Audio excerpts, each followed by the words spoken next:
চলে যায়নি, তাকে চলে যাওয়ার জন্য বাধ্য করা হয়েছে।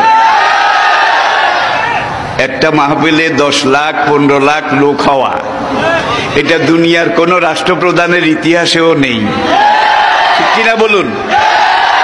আর একজন রাষ্ট্রপ্রধান যখন কোনো এলাকায় যায়, সেখানে রিজার্ভ গাড়ি দেওয়া হয়, জায়গা জায়গা থেকে গাড়ি প্রেরণ করা হয়, সার্ভ করা হয়, তাদেরকে ভাড়া দেওয়া হয়, খানা দেওয়া হয়, গরু জবাই করে একবারে মোরগ মুসাল্লাম বিরিয়ানি এগুলো দেওয়া হয়। তারপরে যাওয়ার সময় আবার কিছু নগদ হাদিয়াও দেওয়া হয়।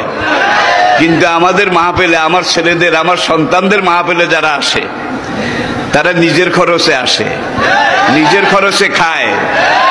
আজকে তাকে এই দেশে থাকতে দেওয়া হয়নি। সোজা কথা, সংক্ষিপ্ত কথা, চূড়ান্ত কথা, শেষ কথা, মিজান আবার আসবে, বিজয়ীর বেশে আসবে। এই দেশের তাওহীদি জনতা এমন ইতিহাস সৃষ্টি করে তাকে আলিঙ্গন করবে ইনশাআল্লাহ। সেই সমাবেশই দূরে নয়।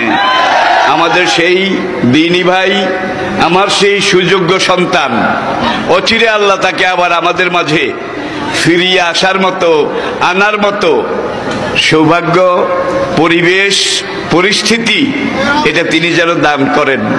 সবাই বলুন আমিন।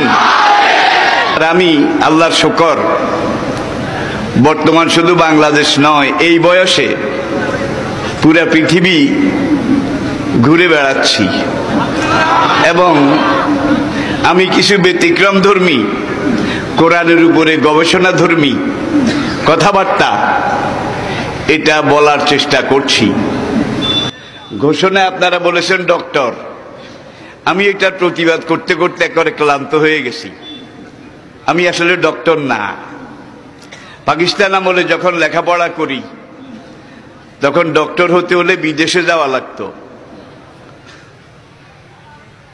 আজকের মতো ডক্টরেট নেওয়ার মতো এত ব্যবস্থা, এত দোকানপাট তখন ছিল না। তারপরও মিজানুর রহমান আজহারি মাঝে মাঝে বলতেন যে উনি আমাদের বাপের সমান ডক্টর না, কিন্তু ডজন ডজন ডক্টরদেরকে পড়াবার মতো এলেম আল্লাহ ওনাকে দিয়েছেন।